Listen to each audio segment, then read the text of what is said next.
on page 12, the back page banishment of missing black women in America. Let's get right to it, shall we?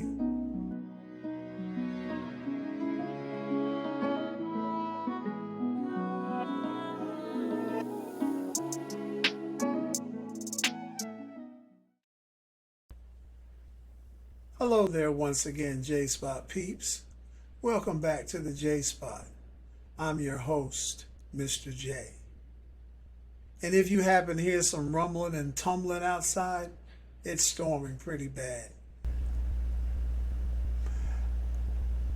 And for all of those of you who have subscribed thus far, thank you for your support. We really do appreciate it. And for those of you who are stopping by for the first time, welcome. And if you enjoy this content, make sure you subscribe. Give us a thumbs up like, and drop us a comment, and share this content with your family and friends, and make sure you hit that notification bell so you can be notified of content when we upload it going forward.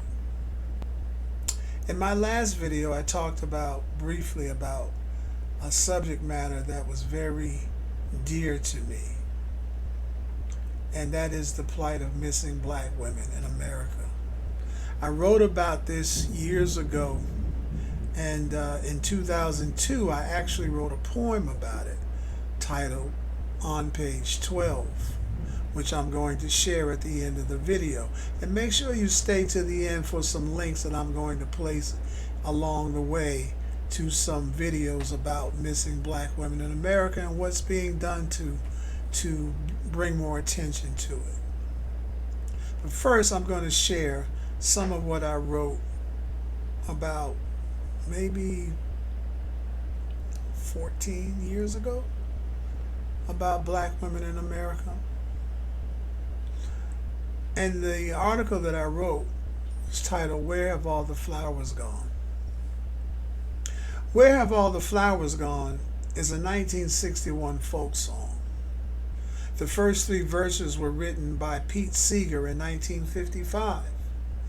Its rhetorical where in Meditation on Death placed the song, and forgive my Latin, I'm not good at speaking Latin, placed the song in the ubi sunt tradition. Ubi sunt literally means where are they, and is a phrase taken from the Latin ubi sunt quae ante nos fuerunt, meaning, where are those who were before us? And you might wonder or ask yourself why I took the time to explain all of this. Well, it's quite simple, really. I am attempting to point out that we should learn from those who have gone on before us. Learn from history its lessons concerning behaviors and outcomes, and not just for the sake of knowing. As a parent, I cannot with any coherent syllables begin to describe the sheer horror, pain, and despair of those whose children leave the safety of their home only to never return, or siblings, or aunts and uncles and cousins. And not surprisingly, the demographics of those who disappear and the race of the victims draws unprecedented interest among law enforcement officials, depending upon who they are and where they disappeared from. Particularly white women or white girls in America. Always draws media attention and intense, unprecedented interest from law enforcement officials, local, state, federal. However, when these types of incidents touch the urban community, when the victims are of a different ethnicity, that unprecedented interest is just as it always has been, non-existent. Pundits pontificate and profilers profile, however, not in the same fashion. Urban communities are not expected to be shocked and outraged and horrified They're not expected to not expect this sort of thing to happen. The victim is not spoken of in glowing terms, but instead, any type of bad behavior is at the forefront of any reporting. As such, the victim is branded immediately as having no worth and is therefore just another other. And as we sit around our kitchen tables, stand around the water coolers at work, engage in discussions at weekly prayer meetings, sit and post on Facebook, and complain about society, it would behoove us to remember that society does not exist until we go outside. And not to in any way diminish the seriousness of any missing child, be they white, brown, black, whatever. But as a parent and as a Christian, I am saddened by any such news. However, my larger point is this. While we grieve over the loss of the flowers in the suburb, let us remember that flowers grow in urban areas too. Thank you once again, J-Spot peeps, for spending some of your valuable time here with me in the J-Spot. I hope you've enjoyed this content, brief as it was. But I hope it stirs an emotion in you to understand that our flowers are just as important as any flower.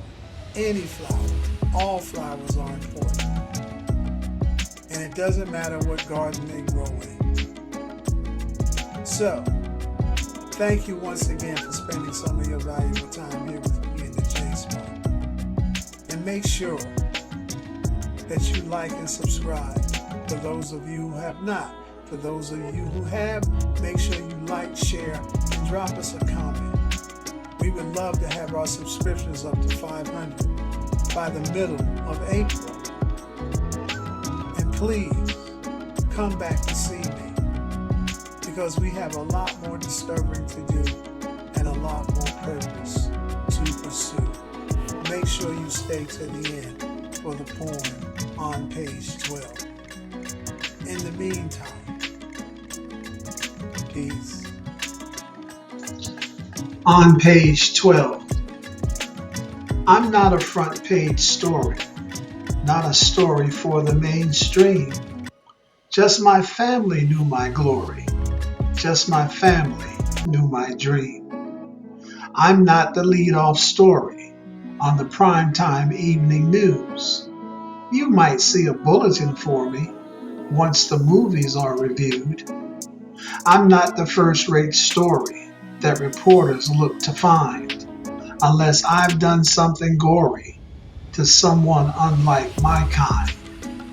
I'm not searched for in massive hunts. I'm not the topic of debates. I'm only missed on my home front, at the table where I ate. I'm not the tragic story for a movement or a cause to punish the predatory by naming after me new laws. I don't rate charity balls. For me, candlelight vigils aren't held. I'm only mentioned I ever lived at all at the bottom of page 12.